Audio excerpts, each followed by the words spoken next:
to the large city that it is today.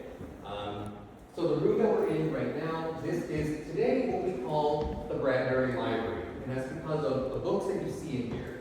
So Ray Bradbury himself, he was an author. He wrote lots of books, lots of short stories. The guy you see in the picture up there, that is Ray Bradbury. That is one of his final visits here to Waukegan at today what is Ray Bradbury Park. And so he wrote a lot of books, and in his books he wrote about Waukegan. But he doesn't call Waukegan Waukegan. The setting for his story is a place called Greentown, but it's meant to be Waukegan. And the three stories that he writes about Waukegan are the three stories you see on the wall up there. So we have Dandelion Wine, Something Wicked This Way Comes, and Farewell Summer. So Dandelion Wine is about summer vacation. How many of you guys are ready for summer vacation? So in that story, he is writing about all the things he was doing as a kid growing up in Waukegan about 100 years ago during the 1920s. So all the things he would do, going to the beach to have fun, going to the different stores, getting ice cream, hanging out with his friends at parks in the ravines. That's what he's talking about, what summer vacation is like.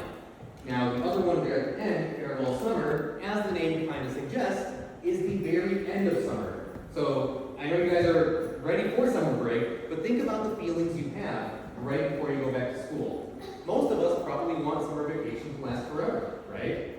And that's what he's talking about in that book. There is a clock tower in town, and the two boys in the story say, if we can stop that clock from moving, we can stop time, and we'll never have to go back to school again.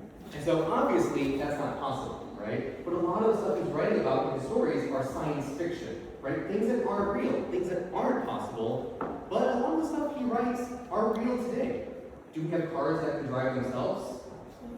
Do we have, can I tell my phone to call somebody or text somebody for me? Yeah. Right, he's talking about technology, 60, 70 years ago that's not possible back then, but today it is.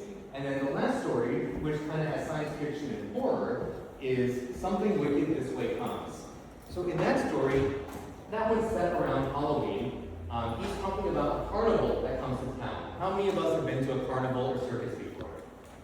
All right, so in that story, there is a carousel at the carnival. If you ride the carousel one direction, it makes you older. If you ride it the other way, it makes you younger. If you ride it too long in any which direction, your soul is taken by the carnival forever.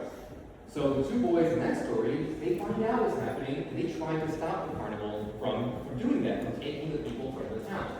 And this building is one of the places that the two boys had to hide from the carnival people. Because this building was a very important place for Ray Bradbury. This was his childhood library. This is Waukegan's very first library. And the room that we're in was the children's reading room. So when you think about the library, many of us have been to today. How many of us have been to the public library here in downtown Waukegan? All right, so you go into the library, you can take the elevator or down the stairs, right? And there's this huge area, right, for children. And this is the room that children would have been in between 1902 and 1965, before they closed this building and opened what's there today. But this is where Bradbury himself spent a lot of time reading books off the shelves here in this room. But the books that you see here are not books that were in this room. These are books that he collected throughout his entire lifetime.